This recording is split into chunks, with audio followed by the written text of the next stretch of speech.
big trouble when Grandma gets home. You're supposed to be in bed, not jumping around like a cannibal.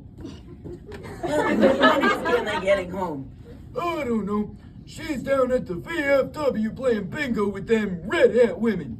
Oh, I know what that is. It's a dog in a song. It goes, there was a farmer had a dog and bingo was his... No, it's not that kind of bingo.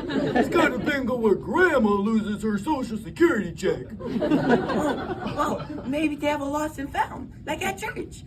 No, that ain't how she loses it. Now, get to bed. Grandpa's a little out of practice when it comes to babysitting. But if he's ever going to get his bouncy grandson to sleep, he's got to remember a bedtime story, fast. You may think you know your fairy tales, but not the way Grandpa tells them. Bestest Bedtime Stories, as told by our grandpa, by Ed Monk. Story time. No, it's bedtime.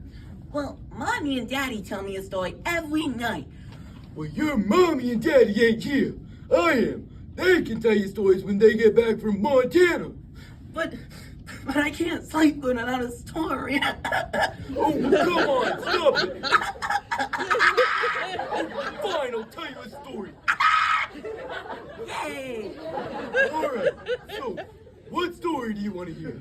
Well, you have to choose. That's the fun part. Me? I haven't told a bedtime story since your mommy was a little girl.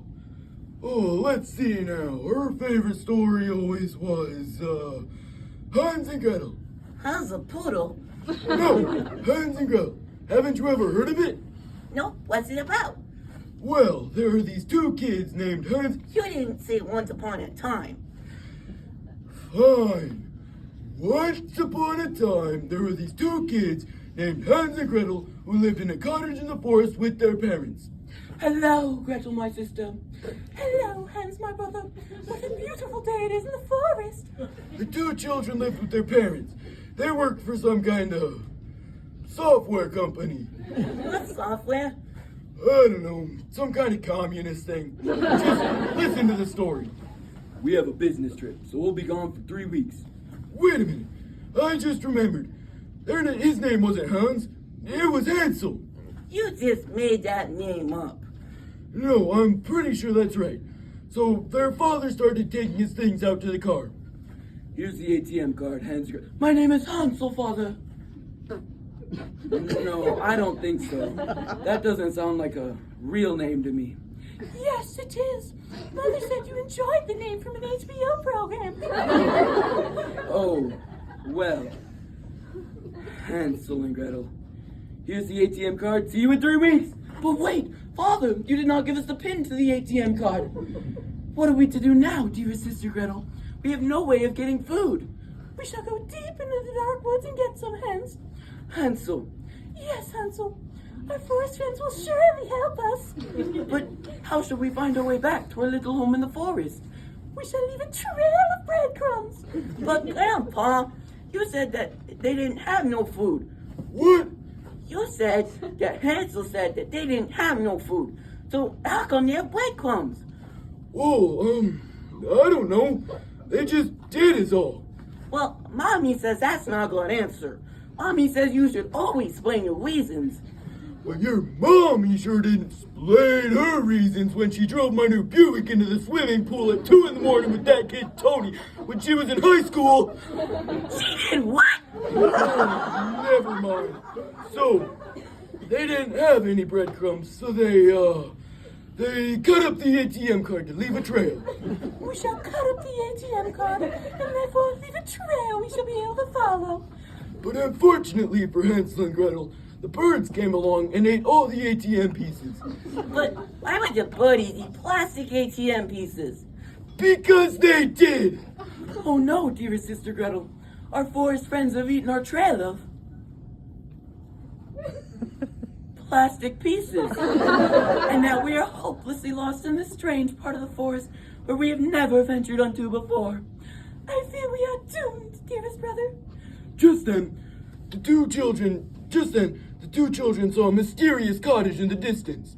Oh look, Gretel, a mysterious cottage in the distance. Perhaps this shall be of good fortune to us. And so, As the two children moved toward the cottage, they were amazed to find it was made completely of candy. Oh, look, Gretel. This cottage is made completely of candy. It all looks so delicious. Let us eat it now.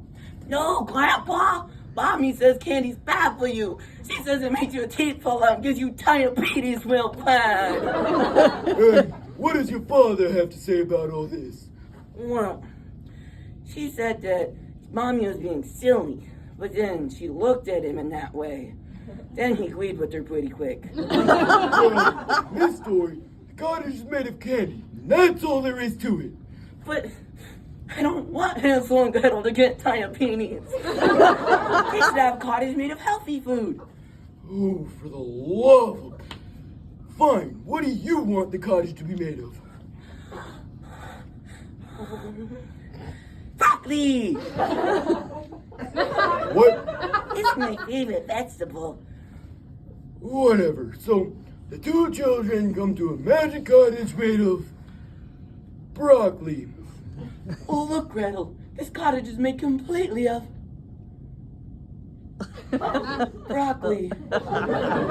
This is my greatest dream come true. Let us begin to eat all of this lovely broccoli. Suddenly, the evil witch that owned the magic cottage appeared with an evil laugh. Hey, what happened to my candy?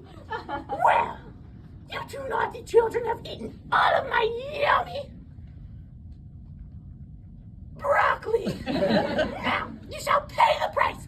I shall fatten you up and eat you. And so, the evil witch began her plan to fatten up the children by feeding them... broccoli? Eat up, my pretties. You'll soon get fat off of this rich, creamy broccoli. So, the witch put them in a cage, until the day came when she was ready to eat the poor children. Well, that broccoli shall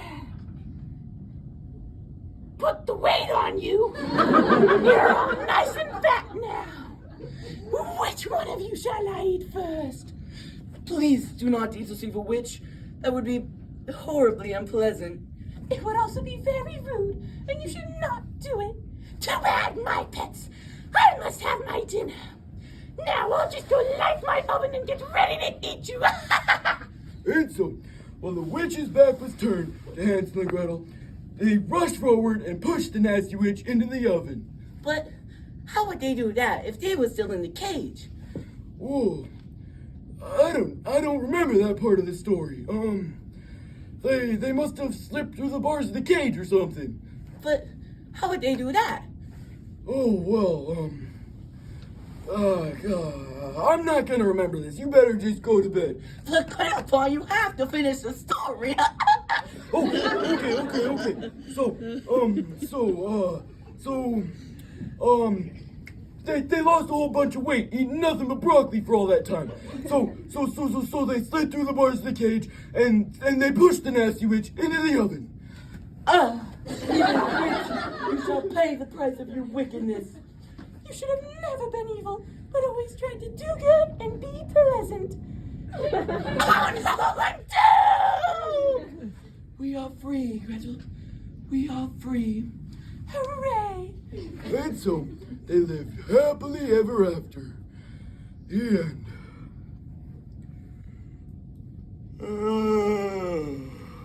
Good night, Wally. Grandpa, are you sure that's how it goes? No, but that's the best you're gonna get.